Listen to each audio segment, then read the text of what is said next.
Daily beats മലയാളത്തിലേക്ക് എല്ലാവർക്കും സ്വാഗതം. ബിഗ് ബോസ് ലൈവിൽ ഇപ്പൊ നടന്നുകൊണ്ടിരിക്കുന്നത്, ഇപ്പോഴാണ് അവർ ആഹാരമൊക്കെ കഴിക്കുന്നത്. ചോറൊക്കെ ആയിട്ടുള്ളൂ. ചോറ് ഒരു ട്രിപ്പ് ആയിട്ടില്ല. ഇന്നലത്തെ ചോറ് ചൂടാക്കിയിട്ട് ചിലവരൊക്കെ കഴിച്ചു. നെവിനും അനുമോളും അസാബുമാനും കഴിച്ചു. ബാക്കിയുള്ളവരൊക്കെ കഴിക്കാൻ പോണേ ഉള്ളൂ. ഇപ്പൊ കഞ്ഞി വെള്ളം ഊറ്റിക്കൊണ്ടിരിക്കുകയാണ്. അപ്പൊ എല്ലാവരും കഞ്ഞി വെള്ളം കുടിക്കുന്ന തിരക്കിലാണ്. അപ്പോൾ ഇപ്പോഴും അനുമോൾ അവിടെ ഒറ്റയ്ക്ക് തന്നെയാണ്. അവരൊന്നും ആരും അനുമോളുമായിട്ട് യാതൊരു കമ്പനി ഇല്ല. എനിക്ക് ഒരു സംശയം തോന്നുന്നത് എന്താന്ന് വെച്ചാൽ, ഇപ്പൊ ആദിലി നൂറയായിരുന്നു ഏറ്റവും വലിയ പ്രശ്നം ഉണ്ടാക്കിയത്. ബാക്കിയുള്ളവരൊന്നും ഒരു പ്രശ്നം ഉണ്ടാക്കിയില്ല. പക്ഷെ അവരാരും അനുമോളോട് മിണ്ടില്ല. പക്ഷെ ഷാനവാസിന് എന്താ പ്രശ്നം എന്ന് എനിക്ക് മനസ്സിലാവുന്നില്ല. അതുപോലെ സാബുമാനോടൊന്നും അനുമോൾ ഒരു മോശമായിട്ടും മാറിയിട്ടില്ല. അതുപോലെ അക്ബറെല്ലാം കഴിഞ്ഞ ആഴ്ച ഇവര് എന്താണ് ക്യാപ്റ്റൻ ആയിരുന്നല്ലോ, അക്ബറും നെവിനും ആര്യനും. അപ്പോൾ ഈ 3 സ്ത്രീകള്, അതായത് ആദില, നൂറ, അനുമോള് ഭയങ്കര എന്താണ് ശത്രുതയിലായിരുന്നു അവരുമായിട്ട്. പക്ഷെ ഇപ്പൊ ഒരു പ്രശ്നം വന്നപ്പോ ഇവരെല്ലാം ഒന്നായി, അനുമോള് മാത്രം ഒറ്റയ്ക്കായി. അതുപോലെ നെവിൻ പിന്നെ ഇന്നിപ്പോ ഭക്ഷണം കഴിക്കണ സമയത്ത് എന്താണ് അനുമോള് കിച്ചണിൽ വന്നപ്പോൾ അനുമോളോട് പറയണ്ടായിരുന്നു, ചോറൊക്കെ ഇഷ്ടം പോലെ ഉണ്ട്, എടുത്ത് കഴിക്കുക, ഈ കറി ഞാൻ ഉണ്ടാക്കിയതാണ്, എങ്ങനെയുണ്ടെന്ന് കഴിച്ചിട്ട് അഭിപ്രായം പറയണം എന്നൊക്കെ പറയണ്ടായിരുന്നു കേട്ടോ. അങ്ങനെയൊക്കെ പറയണ്ടായിരുന്നു. നെവിൻ പിന്നെ എല്ലാവരുടെ അടുത്തും ഒരുപോലെ പോകുന്നതാണ് എനിക്ക് തോന്നുന്നത്. എന്നാലും അനുമോളുമായിട്ടുള്ള ടോം ആൻഡ് ജെറി ഫൈറ്റിംഗ് ഒക്കെ ഞാൻ നിർത്തി എന്ന് പറയുന്നുണ്ട്. അപ്പൊ അതിലെ പറയണോ, അതന്നെ നിന്റെ മുഖത്ത് ഇത്ര പ്രകാശം എന്നൊക്കെ പറഞ്ഞിട്ട്, എവിടെ അനുമോളെ എന്താണ് എങ്ങനെ അനുമോളെ എന്താ പറയാ ടാർഗറ്റ് ചെയ്യാൻ പറ്റുമോ, അത് അവിടെ എല്ലാം നമ്മുടെ ആദിലെ ടാർഗറ്റ് ചെയ്യാൻ നടക്കുന്നുണ്ട് കേട്ടോ. പിന്നെ അതുപോലെ തന്നെ ഇന്നിപ്പോ ഒരു ടാസ്ക് വന്നിട്ടുണ്ടായിരുന്നു. അപ്പൊ എല്ലാവരെയും ലിവിങ് റൂമിൽ സോഫയിൽ വന്നിരിക്കാൻ പറഞ്ഞിട്ടുണ്ടായിരുന്നു. അപ്പോഴും അതെ, ഈ മോൾ എന്ന് പറഞ്ഞ അത് നെവിനാണ് എടുത്തിടുന്നത് കേട്ടോ.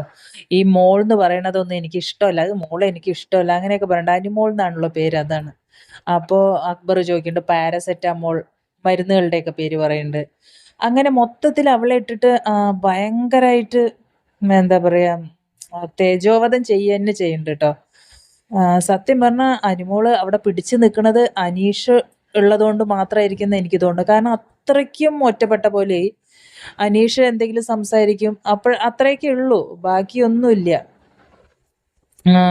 എനിക്ക് മനസ്സിലാവാത്ത കാര്യം ഇതാണ്. എന്തിനാണ് ഇവര് തമ്മിലുള്ള ഫൈറ്റില് എല്ലാവരും അനുമോളോട് മിണ്ടാതിരിക്കുന്നത് എന്ന് എനിക്ക് മനസ്സിലാവുന്നില്ല. അത് വളരെ ബോറായി തോന്നുന്നുണ്ട്. ഒന്നുമില്ലെങ്കിൽ ചെറിയ കുട്ടികളൊന്നും അല്ലല്ലോ ഇവര്, പക്വതയായിട്ടുള്ള ഓരോ സ്ത്രീയും പുരുഷനും ഒക്കെ അല്ലേ അവിടെ വന്നിരിക്കുന്നത്. ചെറിയ കുട്ടികളാണെങ്കിൽ കൂടെ കുറച്ചു നേരം ഫൈറ്റിങ് കഴിഞ്ഞാൽ അവർ ഒന്നായി സംസാരിക്കണ കാണാം. ഇതിങ്ങനെ ഓരോ കാര്യവും പറഞ്ഞ് ഷാനവാസൊക്കെ അനീഷ എന്ന് പറഞ്ഞിട്ടുണ്ടായിരുന്നല്ലോ, ലാലേട്ടൻ ചോദിച്ചിട്ടുണ്ടായിരുന്നില്ലേ ലാസ്റ്റ് വീക്കില്, നിങ്ങൾക്ക് ഒരാൾ ഇവിടെ ഇല്ല പറഞ്ഞാൽ എന്താവും എന്ന് ചോദിച്ചപ്പോൾ, ഇവിടുത്തെ ഒരു വലിയേട്ടനെ പോലെയാണ് എന്താണ് ഷാനവാസ് എന്നൊക്കെ. ആ ഒരു വലിയേട്ടൻ എന്നൊക്കെ പറഞ്ഞൊരു സ്ഥാനം കൊടുത്തിട്ട് അയാൾ അവിടെ കാണിച്ചു കൂട്ടണതേ, അനുമോളായിട്ട് സംസാരിക്കുക. ശരി, ഇവര് സംസാരിച്ചില്ലെങ്കിൽ അയാൾ എന്തിനെങ്ങനെ പിന്മാറി നടക്കണം, എനിക്ക് അറിഞ്ഞൂടാ. വളരെ മോശമായി തോന്നുന്നുണ്ട് കേട്ടോ. പിന്നെ അനുമോളുടെ തെറ്റുകളൊക്കെ ഉണ്ട്, ഇല്ല എന്ന് പറയില്ലേ. അവള് 100% ക്ലിയർ ഒന്നുമല്ല. ഇന്നലെ ഭക്ഷണം കൊടുക്കുന്ന സമയത്ത് കുറച്ചൊന്ന് അവളൊന്ന് അയഞ്ഞു നിന്നിരുന്നെങ്കിൽ ഇത്ര പ്രശ്നം ഇത്രയും എന്താണ് ഗൗരവാവില്ലായിരുന്നു. കുറച്ചത് കമ്മിയാക്കായിരുന്നു. അവള് ഞാൻ ഭക്ഷണം വെച്ചത് എനിക്ക് തന്നെ വിളമ്പണം, അങ്ങനെ ഒരു വാശിയും ഷാഡിയും ഒക്കെ ഉണ്ടായിരുന്നു. അത് കുറച്ചൊന്ന് നിർത്തിയിരുന്നെങ്കിൽ, അനുമോളുണ്ടാക്കിയ ഭക്ഷണമാണ് എല്ലാവർക്കും അറിയാം, നമ്മൾ പ്രേക്ഷകർക്കും അറിയാം, അവിടെ ഇരിക്കുന്നവർക്കും കഴിക്കുന്നവർക്കും ഒക്കെ മനസ്സിലായിട്ടുണ്ട് അനുമോളാണ് തന്നെ കഷ്ടപ്പെട്ടുണ്ടാക്കിയതാണ്. ഇതിപ്പോ ഒരു നാഴികയ്ക്ക് 40 വട്ടം പറയണം ഞാൻ അനുമോൾ ഉണ്ടാക്കിയതാണ്, നന്നായിട്ടുണ്ട്, അങ്ങനെ ഇങ്ങനെ. അത് കുറച്ച് കൂടുതലാണ്. അവളും കുറച്ചൊന്ന് ഒതുങ്ങിയിരുന്നെങ്കിൽ ഇത്രയും പ്രശ്നം ഇത്ര രൂക്ഷാവില്ലായിരുന്നു. പോട്ടെ, ശരി, അത് അവളുടെ വന്നു മിസ്റ്റേക്കാണ്. അത് മിസ്റ്റേക്കാണെന്ന് അവൾ ഒരിക്കലും മനസ്സിലാക്കൂല, ഒരിക്കലും സോറി പറയൂല. അതാണ് അനുമോളുടെ ഒരു സ്ട്രാറ്റജി ആയിരിക്കാം. പക്ഷേ എന്നാലും ഇവരെല്ലാവരും കൂടി ഇങ്ങനെ വല്ലാതെ ഇങ്ങനെ കോർണർ ചെയ്യണ പോലെ തോന്നുന്നുണ്ട് കേട്ടോ. സത്യം പറഞ്ഞാൽ അത് വല്ലാതെ മെൻ്റലി അനുമോൾക്ക് വല്ലാതെ പ്രശ്നം ഉണ്ടാക്കും. കാരണം ഒരാളും മിണ്ടാതെ, അതോ അവിടെ എന്തെങ്കിലും എൻ്റർടൈൻമെൻ്റ് ഉണ്ടോ, ആ ടാസ്ക് വന്നാൽ എന്തെങ്കിലും കളിക്കുക, അത്രയല്ലേ ഉള്ളൂ. ആ സമയത്തും ആരും മിണ്ടില്ല. ഇങ്ങനെ ഒറ്റയ്ക്ക് ഇങ്ങനെ മൂലക്കിൽ ഇരിക്കണം കാണുമ്പോൾ ഉണ്ടല്ലോ, നമുക്ക് തന്നെ ഇങ്ങനെ തലവേദനിക്കണ പോലെ തോന്നും. ആ കുട്ടി എങ്ങനെ അതിൻ്റെ ഉള്ളിൽ ഇങ്ങനെ ഇരിക്കണു, ഈശ്വര, സങ്കടം തോന്നും കേട്ടോ സത്യം പറഞ്ഞാൽ. അനീഷുണ്ട്. അനീഷ് വന്ന് ഇടയ്ക്ക് സംസാരിക്കും. പക്ഷെ അനീഷ് പുറത്ത് പോയിട്ട് എല്ലാവരുമായിട്ടും അനീഷ് ഒരുപോലെ തന്നെയാണ്. ഇന്നലെ അനീഷിനെ എല്ലാവരും ഒറ്റപ്പെടുത്തി ക്വസ്റ്റ്യൻ ചോദിച്ചതാ. നിങ്ങൾക്ക് നിലപാടില്ല, നിങ്ങൾ പൊട്ടനാണ്, പിന്നെ ഡിങ്കൻ എന്നൊക്കെ പറയുന്നുണ്ട്, കളിയാക്കണൊക്കെ ഉണ്ട് കേട്ടോ. അങ്ങനെയൊക്കെ പറഞ്ഞ് ഓരോ പേരുകളൊക്കെ ഇടുന്നുണ്ട്. എന്നിട്ടും അനീഷ് അതൊന്നും കാര്യമാക്കണില്ല. പിറ്റേ ദിവസം വന്നു കഴിഞ്ഞാൽ ഫ്രഷ് ആയിട്ട് എല്ലാവരോടും ഗുഡ് മോർണിംഗ് ഒക്കെ പറഞ്ഞ് സംസാരിക്കും. അത് അനീഷിൻ്റെ ഒരു നല്ലൊരു ക്വാളിറ്റി ആയിട്ടാണ് ഞാൻ കാണുന്നത്. കാരണം ആരോടും വെറുപ്പ് മനസ്സിൽ കൊണ്ട് നടക്കാൻ അനീഷിനാവില്ല. അത് എല്ലാവർക്കും കിട്ടുന്ന ഒരു കഴിവല്ല. ചിലർ ഈ കഴിഞ്ഞ കാര്യവും അതിൻ്റെ കാര്യവും മറ്റേ കാര്യവും പോസ്റ്റ്മോർട്ടം ചെയ്തിരിക്കും. ഇങ്ങനെ ചെയ്തില്ലേ അങ്ങനെ ചെയ്തില്ലേ പറഞ്ഞിട്ട്. പക്ഷെ അതൊന്നും സത്യം പറഞ്ഞാൽ ഈ ഒരു ബിഗ് ബോസ് ഹൗസിൽ അതിൻ്റെ ഒന്നും ആവശ്യമില്ല എന്ന് എനിക്ക് തോന്നുന്നു. കാരണം ഇതെല്ലാം പ്രേക്ഷകർ കണ്ടുകൊണ്ടിരിക്കുന്നതാണ്. നമ്മൾ അതൊന്നും മനസ്സിലിട്ട് നടക്കേണ്ട ഒരാവശ്യം ഇവിടെ വരുന്നില്ല. നമുക്ക് ഇപ്പൊ അനീഷ് പറഞ്ഞ പോലെ തന്നെ രാവിലെ ഇവര് തമ്മിൽ ഒരു സന്ധി ചർച്ചയ്ക്കൊക്കെ വിളിച്ചിട്ടുണ്ടായിരുന്നു. പക്ഷെ അതൊന്നും നടന്നില്ല. അതൊക്കെ ചീറ്റിപ്പോയി. 8ന്റെ നിലയിൽ പൊട്ടിപ്പോയി പറയില്ല, അതുപോലെ പോയി. അതെന്താന്ന് വെച്ചാൽ ആദില തന്നെയാണ് പ്രശ്നം. ആദില എന്ത് ഫെയിം എന്ത് കണ്ടിട്ടാണ് അത് ഇത് കഴിഞ്ഞ കാര്യങ്ങളൊക്കെ എടുത്ത് വീണ്ടും ഇട്ടു. അനീഷ് പറയുന്നുണ്ട് കഴിഞ്ഞത് കഴിഞ്ഞു, ഇന്ന് പുതിയൊരു ദിവസം തുടങ്ങുകയാണ്, നിങ്ങൾ അത് മാറ്റി നിർത്തൂ എന്ന് പറയുന്നുണ്ട്. പക്ഷെ അതില്ല. അതുപോലെ ഇങ്ങനെ പറയാ. അനുമോളാണെങ്കിലും പറയുന്നുണ്ട് അവരെന്നെ എങ്ങനെ പറഞ്ഞില്ല, ശരി തന്നെയാണ്. അനുമോളെ ഒരുപാട് പറഞ്ഞിട്ടുണ്ടായിരുന്നു, അത് അവളുടെ ചെവിയിൽ കേൾക്കുകയാണ് പറയും. സത്യം നമുക്ക് തന്നെ തോന്നും എന്തൊക്കെ പറഞ്ഞു എന്നറിയോ. എനിക്കിങ്ങനെ ഓരോന്നോരോന്ന് എടുത്ത് പറയാൻ എൻ്റെ അടുത്തുണ്ട്. ഇനിയിപ്പോൾ അതൊക്കെ പറയാൻ നിന്ന് ഈ വീഡിയോ ഒരുപാട് ലെങ്ത് ആവുള്ളൂ. നിങ്ങൾ ലൈവ് കണ്ടിട്ടുള്ളവരാണെങ്കിൽ മനസ്സിലാവുമല്ലോ. ഇന്നലെ ഒരുപാട് ആദില പറഞ്ഞിട്ടുണ്ടായിരുന്നു, ഒരിക്കലും നിന്റെ മനസ്സ് കറുപ്പാണ്, നീ ഒരിക്കലും നന്നാവില്ല, നീ പുറത്തു പോയാലും നിനക്ക് ഒരു ഫ്രണ്ട്സ് ഇല്ലാത്തത് അതുകൊണ്ടാണ്. പിന്നെ സാബുമോനും അവളും കൂടി ഇരുന്നിട്ട് എന്തൊക്കെയാണ് അനുമോളെ പറഞ്ഞിട്ടുണ്ടായിരുന്നത്, ഒരുപാട് പറഞ്ഞിട്ടുണ്ടായിരുന്നു കേട്ടോ. പക്ഷെ അനിമോൾ ആ സമയത്ത് പ്രതികരിച്ചു എന്നല്ലാതെ വേറൊരു കാര്യവും അനിമോൾ പറഞ്ഞിട്ടില്ല. അനിമോളുടെ കാര്യത്തിൽ അനിമോൾ ആ ഒരു ഭക്ഷണ കാര്യത്തിൽ ഒരു വാശി കാണിച്ചാലും ബാക്കി അവൾ നല്ല ഡീസൻ്റ് ആയിട്ടാണ് അനിമോൾ പെരുമാറിയിട്ടുണ്ടായിരുന്നത്. പക്ഷെ ഇവരങ്ങനെയല്ല. ഇവരങ്ങോട്ട് തുടങ്ങിയില്ലേ, എന്താ പറയുക, അതാണ് നമ്മൾ ആദ്യം ഫസ്റ്റ് ഡേ തൊട്ട് ഇതുവരെ ഉള്ള കാര്യങ്ങൾ എടുത്തിടാൻ തുടങ്ങി.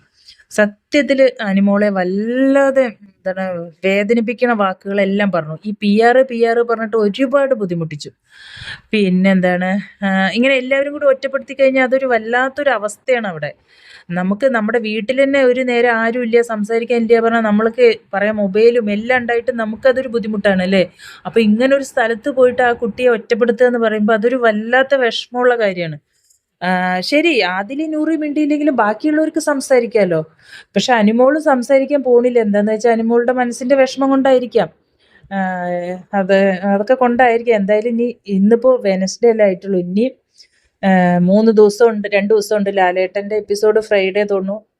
ഇനി 1 ദിവസം 2 ദിവസം എന്തായാലും ഉണ്ട്. ഇനി ഇതെല്ലാം കാര്യങ്ങളൊക്കെ ഒന്ന് ലാലേട്ടന്റെ മുന്നിൽ അവതരിപ്പിച്ച് ഒന്ന് കോംപ്രമൈസ് ആക്കി അനുമോളുടെ ആ ഒരു മാനസിക സമ്മർദ്ദം ഒന്ന് പുറത്ത് കളയണമെന്നുണ്ടെങ്കിൽ ലാലേട്ടൻ തന്നെ വരണം. കാരണം ഒരുപാട് കാര്യങ്ങൾ അനിമോൾക്ക് പറയാനുണ്ടാവും, മറ്റുള്ളവർക്കും ഉണ്ടാവുമായിരിക്കാം. പക്ഷെ നമ്മൾ പ്രേക്ഷകരെല്ലാവരും കണ്ടതാണല്ലോ. അനിമോളുടെ ചെറിയ മിസ്റ്റേക്ക് ഉണ്ട്, അത് അനിമോൾ തിരുത്തിയില്ല. പക്ഷെ മറ്റുള്ളവർ ചെയ്തത് അതിനേക്കാട്ടും 100 ഇരട്ടി തെറ്റുകളായിരുന്നു. അതെന്തായാലും ലാലേട്ടൻ വന്ന ചോദ്യം ചെയ്യുന്ന തന്നെയാണ് തോന്നുന്നത്. ഇനിയിപ്പോൾ ഒരു മിഡ് വീക്ക് എവിക്ഷൻ ഉണ്ട് എന്ന് ലാലേട്ടൻ അന്ന് പറഞ്ഞിട്ടുണ്ടായിരുന്നു. ഇടയ്ക്ക് ഇനി ഒരു മിഡ് വീക്ക് എവിക്ഷൻ ഉണ്ട് എന്ന്. അപ്പൊ ഇനിയിപ്പോ അങ്ങനെ വല്ലതും ഈ ആഴ്ച ഉണ്ടാവുമോ എന്നറിയില്ല. എന്തായാലും ആൾക്കാരുടെയൊക്കെ കമന്റുകൾ വായിക്കുമ്പോൾ ആദിലും സാബുമോനും ആയിരിക്കും ഔട്ടാവുക, അവരാണ് ലാസ്റ്റ് പൊസിഷനിൽ നിൽക്കണമെന്നൊക്കെ കേൾക്കേണ്ടത് എനിക്കറിയില്ല. കാരണം നമ്മൾ വിചാരിച്ച പോലെയൊന്നും അല്ലല്ലോ നടക്കുന്നത്. അതുകൊണ്ട് ആര് എവിക്റ്റ് ആവുമെന്നൊന്നും നമുക്കറിയില്ല.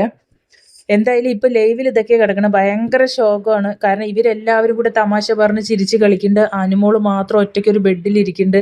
അതൊരു വല്ലാത്ത അവസ്ഥയാണ്. എനിക്ക് വല്ലാത്ത വിഷമം തോന്നി. കാരണം നമുക്ക് അവിടെ നമ്മളാണ് അങ്ങനെയെന്ന് ചിന്തിച്ചു നോക്കിയാൽ നമുക്കറിയാം എത്രത്തോളം വിഷമം ഉണ്ടാവും എന്നുള്ള കാര്യം. എന്തായാലും എന്തായാലും അനിമോള് മറ്റേ ആദിലോടും നൂറയോടും കൂട്ടുകൂടാതിരിക്കുക തന്നെ നല്ലത്. അത് അനിമോളുടെ ഭാവിക്കും അത് തന്നെയായിരിക്കും നല്ലത്. എന്തായാലും ഇങ്ങനെ ഒറ്റപ്പെടുത്തിയിട്ട് നടക്കണ കാണുമ്പോൾ അതൊരു വല്ലാത്ത വിഷമം തോന്നുന്നുണ്ട്. ഇതിപ്പോ ലൈവ് കണ്ടവർക്ക് മനസ്സിലാവും ആ ഒരു ഫീൽ എന്താന്നുള്ളത്. ബാക്കിയുള്ളവരൊക്കെ ഭക്ഷണം കഴിക്കാൻ പോവാണ്. ഇന്ന് നല്ല കറിയും ചോറും ഒക്കെ വെച്ചിട്ടുണ്ട്. ഇനി നെവിൻ ഭയങ്കര ഹാപ്പിയിലാണ്. കാരണം എന്താ വെച്ചാൽ നെവിന് കിച്ചൺ ഭരണം ഏറ്റെടുത്തിരിക്കുകയാണ്. നെവിൻ പറയുന്നുണ്ട് ഇനി രാത്രി ചപ്പാത്തിയും പനീർ മട്ടർ മസാലയൊക്കെ ഉണ്ടാക്കണം എന്നൊക്കെ പറയുന്നുണ്ട്. ഇപ്പൊ ഭയങ്കര ചർച്ചകളൊക്കെ നടന്നുകൊണ്ടിരിക്കുകയാണ്. നൂറ നല്ല ക്യാപ്റ്റൻ ആയിട്ടുള്ള എന്താണ് എല്ലാവരുടെയും പ്രീതി വാങ്ങിക്കണം പറഞ്ഞിട്ട് നൂറ ഭയങ്കര ക്യാപ്റ്റൻസി, ഭയങ്കര എന്താ പറയാ, എല്ലാവരോടും വേണ്ട കാര്യങ്ങളൊക്കെ അന്വേഷിക്കലും എല്ലാം ചെയ്യേണ്ട നൂറ ഭയങ്കര ഒരു എന്താ പറയാ, ശരിക്കും ഒരു കമാൻഡിങ് പവറോട് കൂടെയൊക്കെ നടക്കുന്നുണ്ട് നൂറ അവിടെ ക്യാപ്റ്റൻ ആയതിനു ശേഷം. എന്തായാലും ബാക്കിയെല്ലാം നന്നായി തോന്നി. പക്ഷെ അനുമോളുടെ ആ ഒരു ഒറ്റപ്പെട്ട് അവൾ ഇരിക്കണ കാണുമ്പോൾ അതൊരു വല്ലാത്ത വിഷമം തോന്നുന്നുണ്ട്. എന്തായാലും എന്താണ് ലൈവിലെന്ന് കണ്ടിട്ട് ഞാൻ അടുത്തന്നെ വേറൊരു വീഡിയോ ആയിട്ട് വരാം. എന്തായാലും ഈ വീഡിയോ ഇഷ്ടപ്പെട്ടാൽ സബ്സ്ക്രൈബ് ചെയ്യാൻ മറക്കല്ലേ. Thank you.